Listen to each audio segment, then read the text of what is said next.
Hydrogen bonding. तो hydrogen bonding one of the strongest weak force होता है. And then we have one more जो अब हम लोग करेंगे, now will do it today, that is your dipole and dipole attraction that we'll do today. And last में आता है तुम्हारा van der Waals attraction.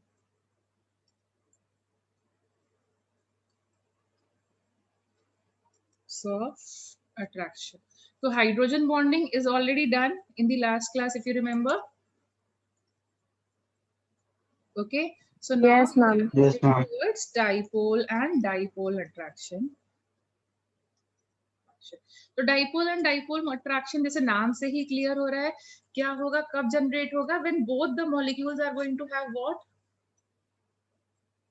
Covalent bond. Dipole moment. yes, when both molecules are polar. Dipole. ठीक है, like for example एक HCl molecule दूसरे HCl molecule से कैसे जॉइंट होता है. सो उसके लिए मतलब ऐसे ही होता है कि जैसे ये नेगेटिव चार्ज है, ये पॉजिटिव चार्ज है, ये नेगेटिव चार्ज है, ये पॉजिटिव चार्ज है. तो यहाँ पर इस वे में ये लोग कंबाइन करते जाते हैं, इनके बीच में एक फोर्स ऑफ अट्रैक्शन जनरेट हो जाता है. और ये कैसा फोर्स ऑफ अट्रैक्शन है, डाइपोल डाइपोल. जैसे for example iodine and chlorine, तो आयोडीन के ऊपर आएगा पार्शियल पॉजिटिव, क्लोरीन के ऊपर का पार्शियल नेगेटिव. ये फिर से दूसरा मॉलिक्यूल आया, तो इन दो मॉलिक्यूल्स के बीच में एक फोर्स ऑफ अट्रैक्शन, एक weak force of attraction generate हो जाएगा. And this force of attraction will be called as what, Dipole dipole attraction. तो ये एक कह सकते हो टेम्पररी फोर्स जनरेट हो जाता है, जिसको हम लोग बोलते हैं डाइपोल डाइपोल अट्रैक्शन. ओके, तो ये कब होगा, शुड हैव डाइपोल. और ये डाइपोल कैसा वाला होना चाहिए, it should be a permanent dipole. Now I'll tell you what is a temporary dipole as well. Fine. तो यहाँ पर इस टाइप का डाइपोल डाइपोल इंटरेक्शन क्रिएट हो जाता है. नाउ क्या हो जाता है, एक होता है इंड्यूस डाइपोल. तो क्या होता है, जैसे कोई एक मॉलिक्यूल है, दूसरा हम लोग करते हैं, that is induce dipole. Induce dipole, induce का मतलब क्या होता है इंग्लिश में, मैम ट्रांसफर करना. यस, ट्रांसफर करना. तो यहाँ पर क्या है, पहले कोई अट्रैक्शन नहीं होता, कोई पोलैरिटी नहीं होती, बट हम इंड्यूस कराते हैं. ओके, जैसे फॉर एग्जांपल हमारे पास है Cl2 मॉलिक्यूल. तो Cl2 molecule is going to be polar or non polar. Cl2 non polar. Non-polar. Non polar होगा. ठीक है, और इसके बगल में आके खड़ा हो जाता है ICl, which is a polar molecule. तो यहाँ पर क्या होता है, induced dipole means when you are inducing dipole in a non-polar molecule. Okay, a polar molecule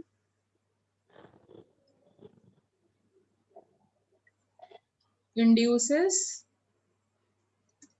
dipole in a non-polar molecule, then you call it as induced dipole.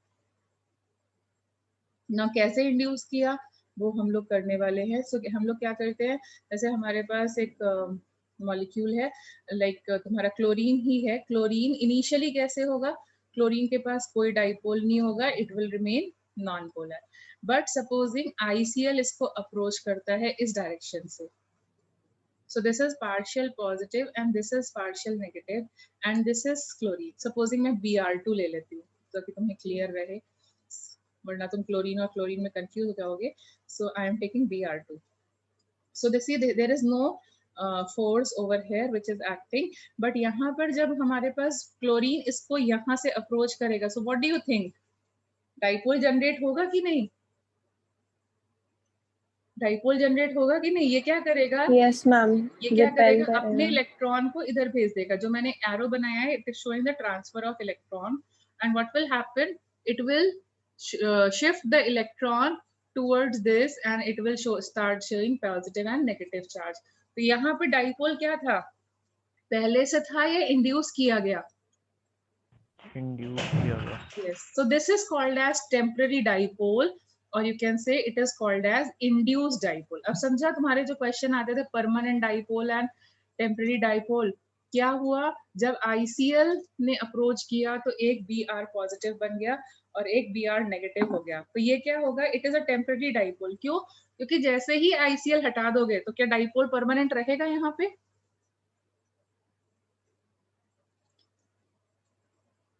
Will the dipole exist No, after ma'am. removing of ICL? No, it will not exist. No. So that is the reason we call it as temporary dipole. Can you get it?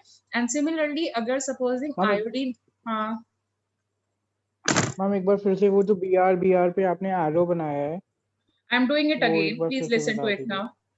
Now see, this is partial positive, partial negative, and again this will, जब ये इसको पास से approach करेगा तो ये क्या करेगा, it will try to attract this, और इसको इसके साथ फ्रेंडशिप करने के लिए वो क्या करेगा, इसके इलेक्ट्रॉन को अपनी तरफ क्या करेगा, पुल कर लेगा। तो अगर इसके इलेक्ट्रॉन को अपनी तरफ पुल कर लेगा तो it will have which type of charge? Which type of charge will be generated? Negative. Positive. So partial negative and partial positive will start showing which type of force?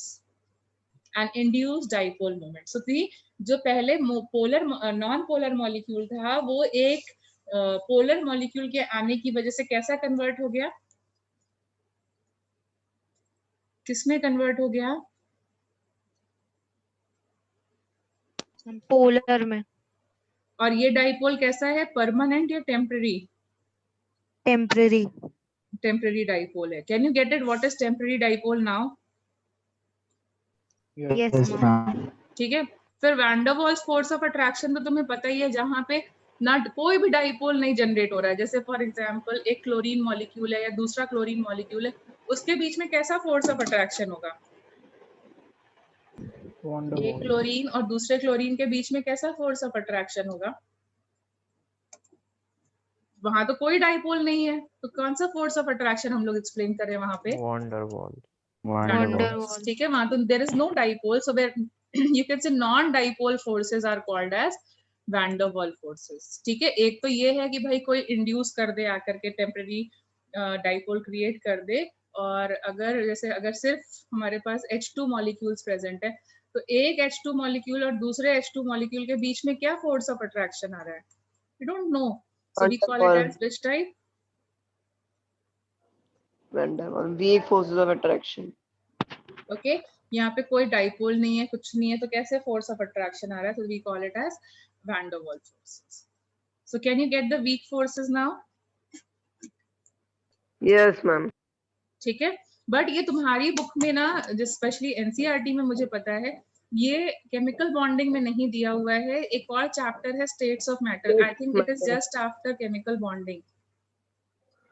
Yes ma'am. जैसे उसके starting में समझाया जाता है, intro में दिया हुआ है। ठीक है, ये जो भी वीक टाइप ऑफ फोर्सेस हैं ये तुमको यहाँ नहीं मिलेगा, ये तुमको वहां पर मिलेगा, लाइक वहां से पढ़ना पड़ेगा। एंड आईसीएससी की बुक में बेटा देख लेना कहाँ पर दिया हुआ है।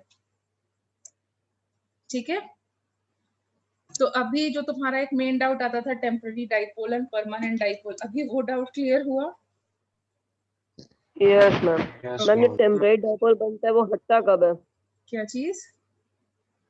जब तो temporary इंडक्टर dipole- हट जाए तो। क्या चीज? फिर से बोलो, I can't listen. Ma'am temporary dipole जो होता है वो हट कब जाता है? जब आईसीएल हटा दोगे, क्योंकि उसी ने इंड्यूस किया है। Okay ma'am. ठीक है, चलो मूविंग टू द जो- next thing.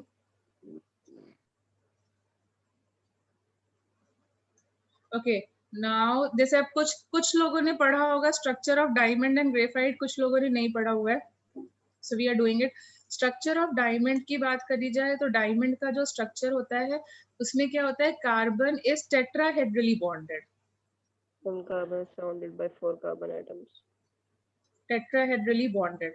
Okay, that means carbon कितने बॉन्ड्स बनाएगा? टेट्राहेड्रल स्ट्रक्चर मींस कार्बन के कितने बॉन्ड्स बन रहे होंगे? 4 बॉन्ड। 4 बॉन्ड्स बन रहे होंगे। 4 Four बॉन्ड्स bonds मतलब होते हैं। 4 बॉन्ड्स मतलब, और ये देखो ये यहाँ पे पिरामिड टाइप का एक स्ट्रक्चर बनता चला जाता है। एंड देखो पिरामिड स्ट्रक्चर मतलब फिजिक्स में तुमने पढ़ा ही है कि जिसका बेस ज्यादा होता है वो स्ट्रॉन्ग होता है या वीक होता है? या फिर जैसे स्ट्रॉन्ग तुम होता है। यस जैसे स्ट्रॉन्ग तुम होता है। अगर कार्ड्स का भी टावर बनाते हो तो तुम भी पिरामिडल स्ट्रक्चर देने की कोशिश करते हो। इवन यू नो पेरिस के जो टावर्स हैं, जैसे मतलब कुछ भी इस टाइप के जो ह्यूज स्ट्रक्चर्स हैं, उनमें भी तुमने देखा होगा कि all are given pyramidal shape to increase the stability. Good foundation. Okay, so that is why carbon is strong. And इसके कितने इलेक्ट्रॉन्स गए बॉन्डिंग करने के लिए? 4 हो गए, चारों sp3 गए, so there hybridized। Is no free electron. Okay, but conduction. when we talk about structure of graphite, क्योंकि अभी तुमने क्वेश्चन पूछा था तो अभी क्लियर हो जाएगा। So when we talk about structure of graphite, तो graphite क्या करता है, कार्बन कार्बन के साथ मिल करके, हाँ यहाँ अब तुमसे एक क्वेश्चन और पूछ सकते हैं, what is going to be the hybridization? sp2। तो यहाँ पे कार्बन की हाइब्रिडाइजेशन क्या हो जाती है? इट कम्स आउट यहाँ तो sp3। हम ठीक है, sp3 यस। और sp3 ग्रेफाइट की बात करी sp3 जाती है तो ग्रेफाइट क्या करता है, each carbon atoms form hexagonal planar rings. Each carbon atom tends to form hexagonal planar rings, and यहाँ पे कोवेलेंट बॉन्डिंग आती है। कोवेलेंट बॉन्ड बनाते हुए हेक्सागोनल, जैसे ये एक कार्बन है, ये दूसरे कार्बन के साथ क्या कर रहा है, ऐसे कर करके हेक्सागोनल रिंग्स बना रहा है। और ये कार्बन खाली नहीं बैठे हुए हैं, ये भी किसी और हेक्सागोनल रिंग का पार्ट बने हुए हैं। जैसे यहाँ पर ऐसे ये कंटिन्यू हो रहा है, तो यहाँ पर मतलब ये ऐसे कर करके कंटिन्यू, ऐसे कर करके हेक्सागोनल रिंग्स बना रहे हैं। मतलब समझो तुम्हारी बुक का पेपर बन रहा है, ठीक है, बट बुक का पेपर जो है उसमें क्या है, हर एक atom is made up of hexagons. Can you get it? Can you check this way? Hexagonal rings are going to be formed. You making a covalent bond. Fine. अब एक और नीचे covalent ring बन रही है, ऐसी hexagonal covalent ring बना रहे हैं। तो ये it is just like समझो तुम्हारा पेपर है और वो एक के ऊपर एक रखा हुआ है। You have a sheet of, मतलब ये तुमने planar rings बनाई है और इनको एक के ऊपर एक रखा हुआ है। Fine, like this. Okay, so can I skip the structure now? मतलब समझ में आ गया ये? आगे मैम कर दो continue? मैम दो लेयर्स के बीच में वंडर वॉल फोर्स आ Yes, जाती है ना yes, yes. इसमें। तो यहाँ पर देखो ये वाली जो लेयर है, ये हेक्सागोनल प्लेनर रिंग जो है वो क्या हो रही है, ये इसके ऊपर कैसे आ रही है, मतलब red lines are representing the covalent bonding and this blue line is representing the Van der Waals force. जैसे एक पेज दूसरे पेज के ऊपर रखा होता है, जब हमारी मर्जी होती है तो हम उसे हटा देते हैं ना, तो उसी वे में यहाँ पर भी क्या हो गया, ये these are bonded together by van der Waals forces. Now van der Waals forces are strong or weak? very weak। Weak. And that is the reason, because of the van der Waals forces, हम एक page के ऊपर दूसरा page slide कर सकते हैं ना, एक पेज के ऊपर दूसरा पेज स्लाइड कर सकते हैं ना, very easily. So that is why because of the weak Van der Waals forces they act as a good lubricant की lubricant। तरह पेंसिल से यूज लिखते हो होता ना तो क्या होता है, एक लेयर हट जाती है और एक लेयर और दूसरे लेयर के बीच में स्ट्रॉन्ग फोर्स ऑफ अट्रैक्शन नहीं है, बहुत वीक है, इसीलिए नई फ्रेश लेयर आ जाती है and we are again able to slide. But can you write with a diamond? No, because this force and this force are strong forces. Can you get the reference? Yes ma'am. ठीक है, ma'am because of the what? Ma'am बहुत पहले ma'am हमने Google में देखा था तो उसमें लिखा था कि ग्रेफाइट में डबल बॉन्ड भी होता है। मैंने तो नहीं देखा बेटा, ठीक है, यही मुझे पता है। ओके, सो अब जो जहां देखा है तो please give me the reference. Fine, and now see see how many bonds are being used? Carbon का कितना इलेक्ट्रॉन्स, कितना bond, electrons bond 3। So each carbon will have a free electron, fourth electron is free, so that is the reason graphite is a good conductor. यहाँ पर diamond के case में there is no free electron, that is why it is a bad conductor, but यहाँ पर तो you can see there is a free electron which makes it a good conductor. Can you get the reasons now? तो अभी जो तुम्हारा एक doubt था, एक क्वेश्चन में किसी में तुमने पूछा था, तो उसमें तुम कर पाओगे?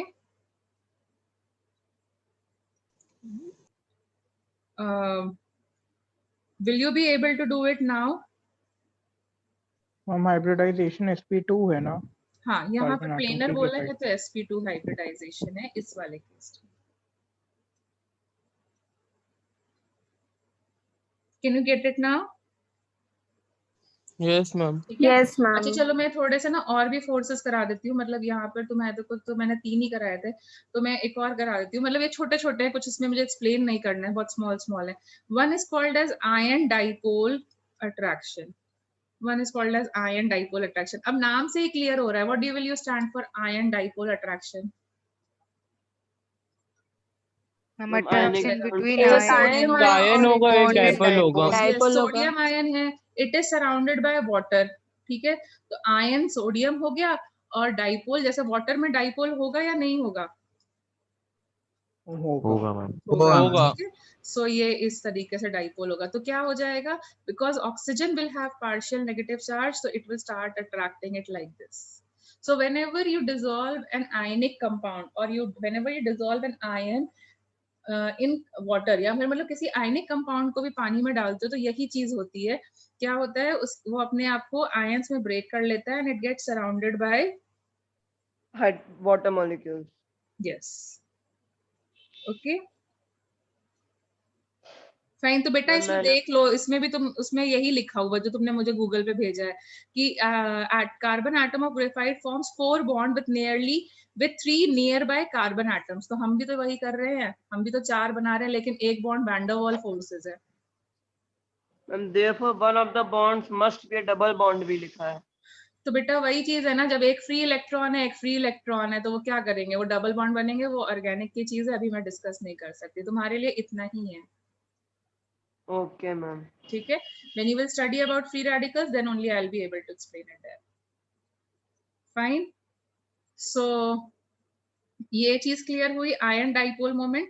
हाँ, so I was telling you, whenever you dissolve an ionic compound, it breaks into cation and anion easily, because क्या होता है, इसको जो होता है वो मतलब ये ऑक्सीजन जो है वाटर का, वो उसको सराउंड कर लेता है और उसको ब्रेक कर देता है। सिमिलरली क्लोरीन की बात करोगे तो क्लोरीन किधर सराउंड करने लगेगा, क्लोरीन कैसे सराउंड करेगा इसको, हाइड्रोजन सराउंड करने हाइड्रोजन वाला लगेंगे। पार्ट से सराउंड करने लगेगा। तो can you get what do you mean by ion dipole moment? Yes, ma'am.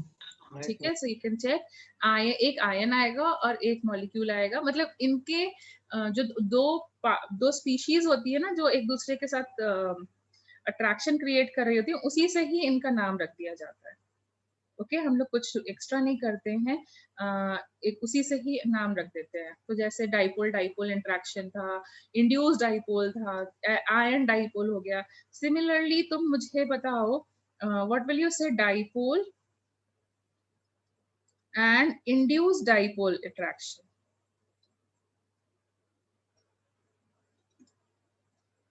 Dipole and induced dipole attraction मतलब एक ऐसी मैम चीज एक है जिसमें परमानेंट डाइपोल से यस, इंड्यूस हो इसमें गया। डाइपोल है ही नहीं, और एक ऐसी चीज है जिसमें डाइपोल है। तो जैसे फॉर एग्जांपल फिर से मैं वाटर ले लेती हूँ, और जिनॉन आयन में कोई डाइपोल होगा क्या?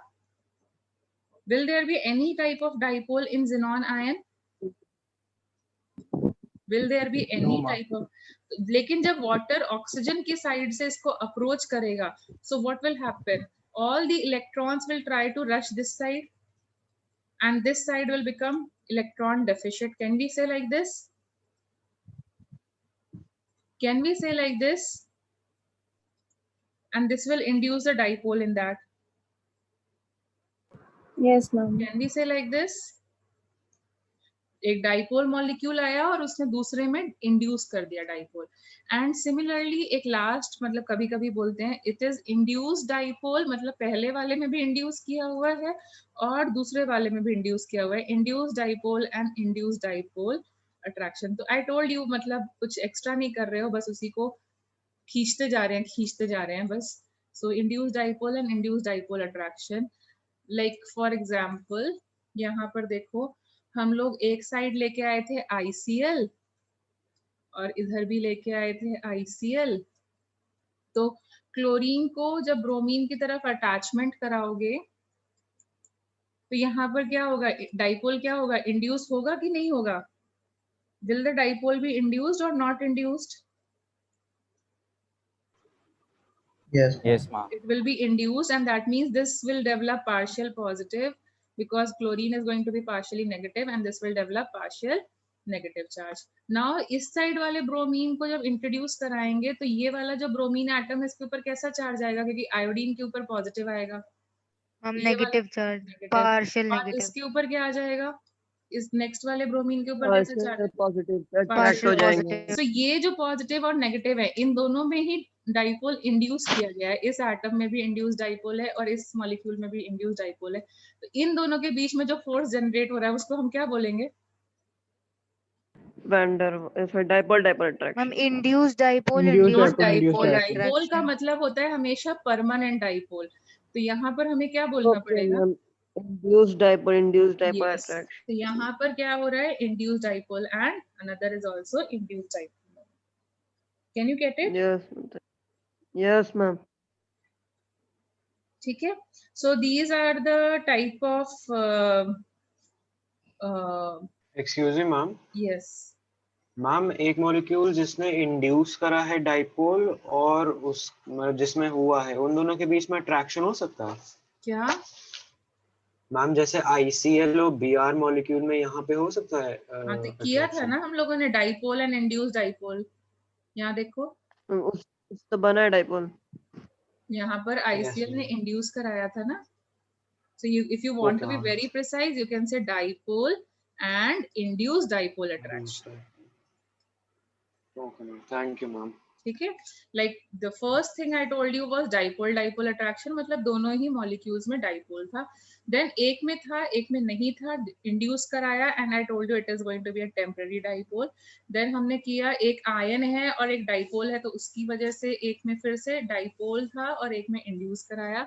एंड देन दूसरा कैटेगरी तुम्हारा ये हो गया जिसमें हमने दोनों ही मॉलिक्यूल जिसमें इंड्यूस्ड डाइपोल आ रहा है बट विथ ऑपोजिट चार्जेस आ रहा है, उनमें मतलब अट्रैक्टिव फोर्स कैसे होगा उसके बारे में डिस्कस किया। Can you get it? Yes ma'am. ठीक है मैम, यस। मैम इनमें से किसी को लंदन फोर्सेस भी कहते हैं ना शायद? हाँ तो इंड्यूस्ड डाइपोल को कहते हैं। Yes ma'am. ठीक है। So the homework will be like worksheet तुम्हें दी हुई है, वो कर सकते हो। जिनकी वर्कशीट फिनिश हो गई है तो I have given you the book. अभी किसी को प्रॉब्लम आ रहा था कि बुक मतलब